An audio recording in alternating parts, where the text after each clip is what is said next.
दोस्तों आज मैं आपको ये जानकारी दूंगा कि सितंबर महीने के अंदर तुला राशि वालों का कैसा रहेगा फल। और विशेष रूप से जो फल रहेगा आपके लिए काफ़ी महत्वपूर्ण है।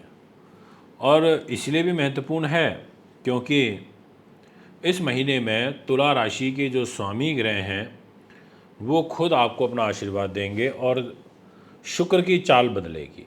और ये जो चाल बदल रही है वो 19 सितंबर को बदल रही है। आपको शुक्र भी तो यहाँ दिखाई दे रहे होंगे बैठे हुए 6 नंबर में केतु के साथ। आपको बिल्कुल ठीक दिखाई पड़ रहे हैं कि शुक्र की और केतु की युति बनी हुई है। अब आपका राशि का जो स्वामी है वो 12th हाउस में चला गया। तो क्या होता है कि ये एक तरीके से ना खर्चे ज़्यादा कराता है, स्वास्थ्य को भी ख़राब करता है, कोई सरकारी दंड यहाँ पर लगा देता है। और जितने भी लोग शुक्र से रिलेटेड फील्ड में हैं उन्हीं को इसका सबसे ज़्यादा प्रभाव देखने को मिलता है, जैसे फिल्म लाइन, ग्लैमर इंडस्ट्री से जुड़े हुए जातकों को।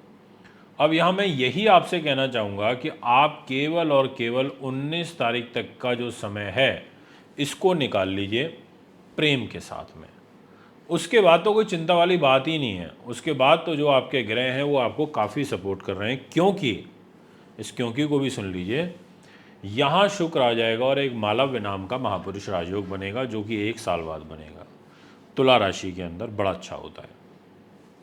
कैरियर की अगर मैं बात करूं तो कैरियर आपका इस महीने 19 तारीख के बाद से कुछ एक कहते हैं ना कि राहत सी मिलेगी, चीज़ें थोड़ा बेटर होने लगेंगी। अगर मैं फाइनेंस की बात करूं तो फाइनेंस आपका उतार चढ़ाव में रहेगा, कोई मेजर चेंजेस ज़्यादा बड़े नहीं दिखाई देते।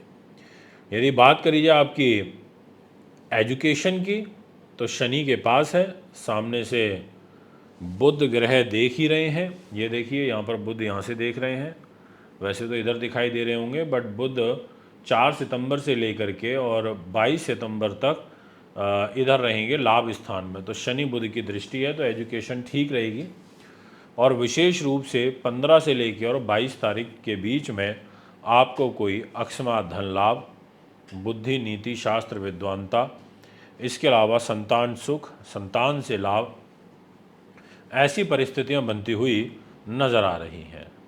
अब मैं आपसे बात करना चाहता हूं कि आखिर आपकी हेल्थ कैसी रहेगी। स्वास्थ्य की जो जिम्मेदारी है वो देवगुरु बृहस्पति के पास है।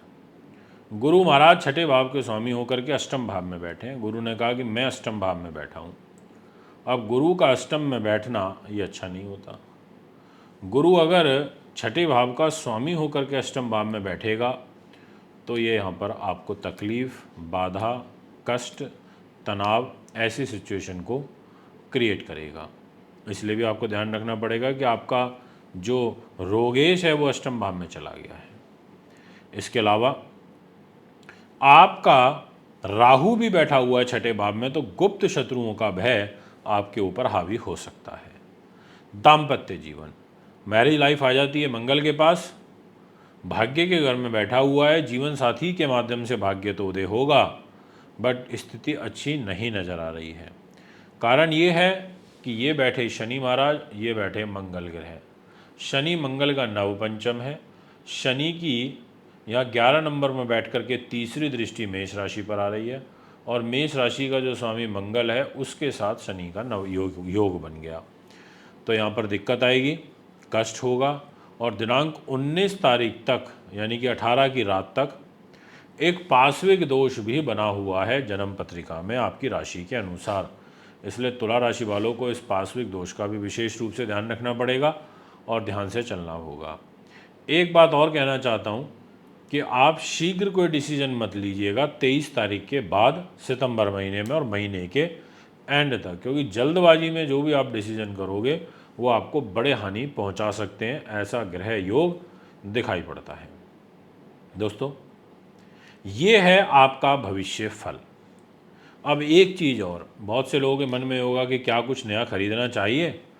तो अगर आप 18 तारीख से पहले पहले कुछ नया परचेज करना चाहते हैं तो ले लीजिए, मेरी सलाह है। उसके बाद मैं सलाह नहीं दूंगा।